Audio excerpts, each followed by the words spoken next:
What is emphasis? Emphasis deals with the parts of a design that are meant to stand out. In most cases, this means the most important information the design is meant to convey. Why is emphasis important? Emphasis is used in art to attract the viewer's attention to a particular area or object.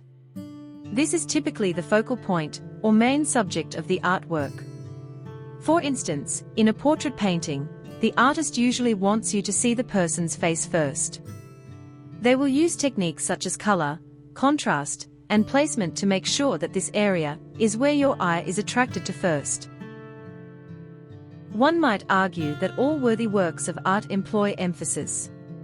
If a piece lacks this principle, it may seem monotonous and boring to the eye.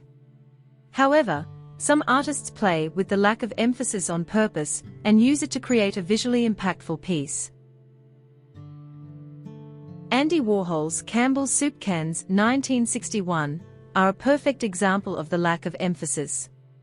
When the series of canvases are hung on the wall, the entire assembly lacks any real subject. Yet, the magnitude of the collection's repetition leaves an impression nonetheless. Campbell's Soup Cans is a work of art produced between November 1961 and March or April 1962 by American artist Andy Warhol. It consists of 32 canvases, and each consisting of a painting of a Campbell's soup can, one of each of the canned soup varieties the company offered at the time. How is emphasis achieved in design?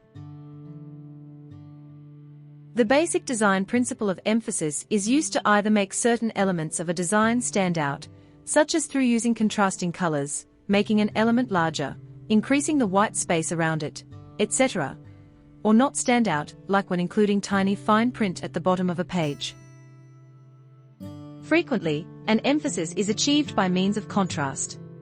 Contrast can be achieved in a variety of ways, and artists often employ more than one technique in a single piece.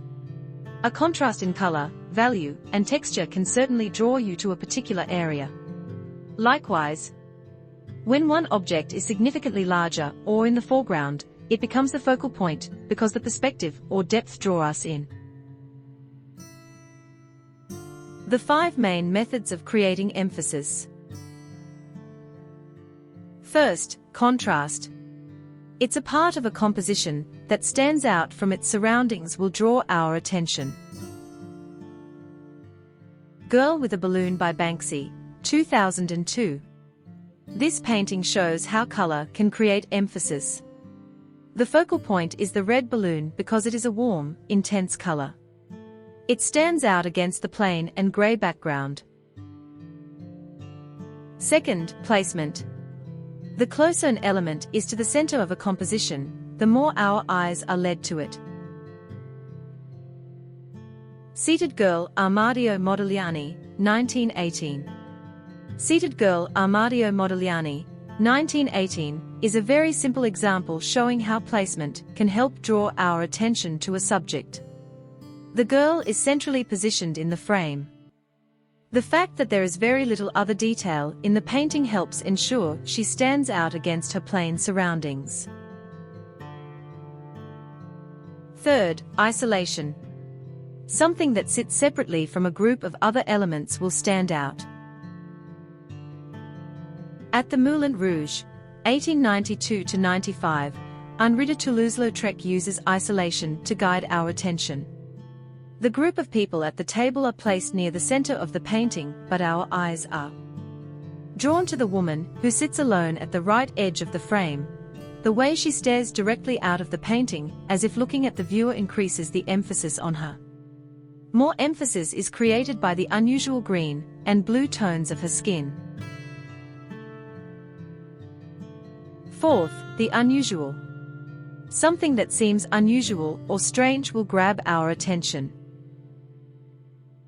In Paul Klee's Villa R, our eye is drawn to the familiar shape of the capital letter R. It stands out as an unusual feature against the mix of geometric and organic shapes used to portray the house and surrounding landscape. It's important that if you study art, remain mindful of emphasis. Look at how each piece of art naturally directs your eye around the piece. What techniques did the artist use to achieve this? What did they want you to see at first glance? Hope you liked the video. Thanks for watching.